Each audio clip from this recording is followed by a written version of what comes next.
నమస్తే, నేను Maruthi Ram. One voice న్యూస్కు స్వాగతం. రాజన్న సిరిసిల్ల జిల్లా తంగళ్లపల్లి మండలం మండేపల్లి గ్రామంలోని ఉపాధి హామీ కూలీలతో బీఆర్ఎస్ నాయకులు లోక్సభ ఎన్నికల గురించి ప్రచారం చేస్తూ పార్లమెంటులో తెలంగాణ గళం వినిపించాలంటే బోయిన్పల్లి వినోద్ కుమార్ని భారీ మెజారిటీతో గెలిపించాలని కోరుతూ ప్రతి ఒక్కరిని ఓటు వేయాలని బీఆర్ఎస్ మండల ప్రధాన కార్యదర్శి గణప మదన్ అభ్యర్థించారు. బీఆర్ఎస్ పార్టీ తెలంగాణ అభివృద్ధికి చేసిన కార్యక్రమాలను ఒక్కొక్కటిగా వివరిస్తూ కారు గుర్తుకు ఓటు వేసి వినోద్ కుమార్ని గెలిపించాలని కోరారు. అనంతరం ఎండలో శ్రమిస్తున్న ఉపాధి కూలీలకు చల్లా అందించారు.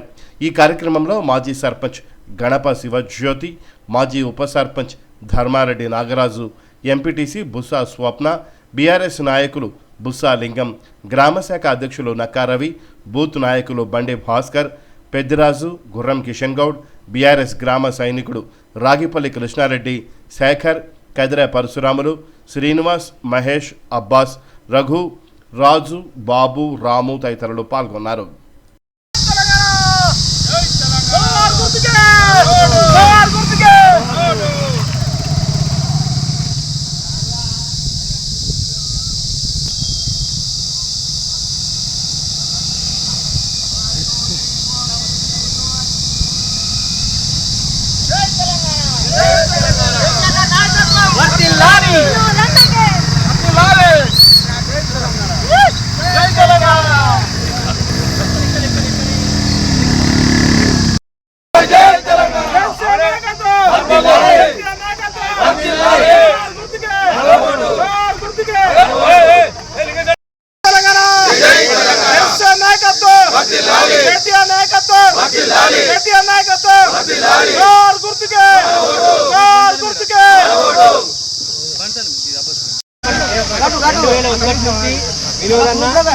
ఉద్యమంలో ఉన్నాడు. మనకు తెలంగాణ రావడానికి కారణం కూడా ఆయన ఒకడు.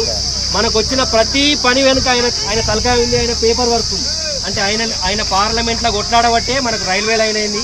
ఇప్పటికి కూడా మనం చాలాసార్లు మన పిల్లలు అంటే మేము చదువుకున్నప్పుడు మాకు మెడికల్ కాలేజీలు 1180 సీట్లు ఉండే.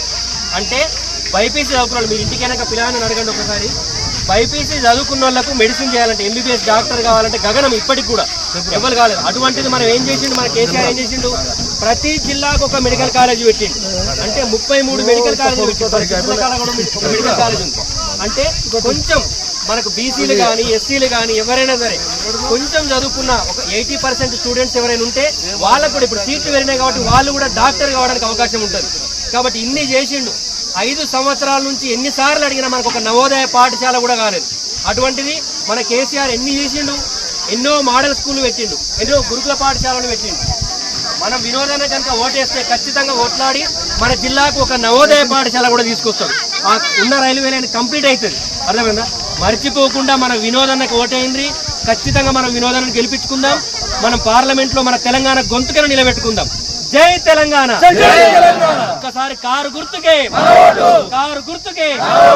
మర్చిపోకుండా అమ్మా, పావుడిచ్చినట్టు మీటింగ్ ఉంటుంది, మనం అందరం పోదాం. సరేనా?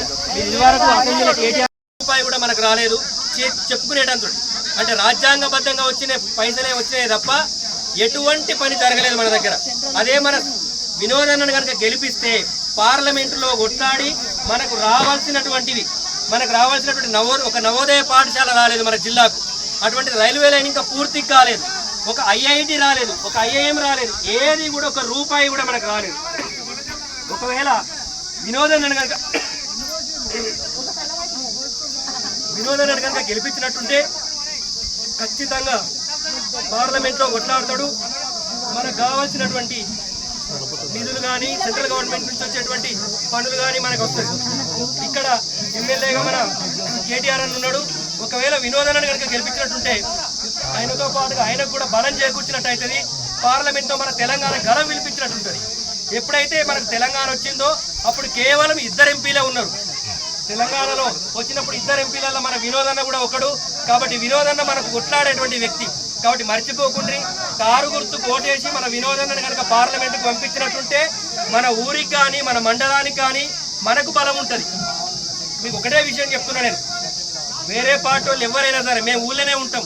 మీకు మేము ఓడిపోయినా గెలిచినా ఎక్కడికి పోయేదే లేదు, ఇక్కడనే ఉంటాం. మీకు ఏ పని పడ్డా సరే మంచైనా చెడైనా మీరు వచ్చి మాట్లాడచ్చు, మా ముఖాలు చూడొచ్చు, మేము మాట్లాడతాం. మీరు మమ్మల్ని ఖచ్చితంగా నిలబెట్టి అడగచ్చు. మీరు వేరే పార్టీ వాళ్ళకి కనుక వేస్తే వాళ్ళు ఇక్కడ ఉండేటోళ్ళు కాదు, వీళ్ళు చేసేటోళ్ళు కాదు. మేము ఎటు పోయేది లేదు, ఎక్కడికి పోయేది లేదు. పార్టీలోనే ఉంటాం, ఇదే ఊర్లో ఉంటాం. మీకు ఎటువంటి పని పడ్డా సరే, ఏ ఆఫీసులో పని పడ్డా సరే, ఎక్కడ పని పడ్డా సరే మాతోనే ఉంటాం. కాబట్టి కనీసం మా ముఖాలు చూసినా సరే మనం కారు గుర్తుకు ఓటేసుకుందాం, కారు గుర్తును గెలిపిద్దాం, వినోద్ అన్నను పార్లమెంట్కి పంపిద్దాం.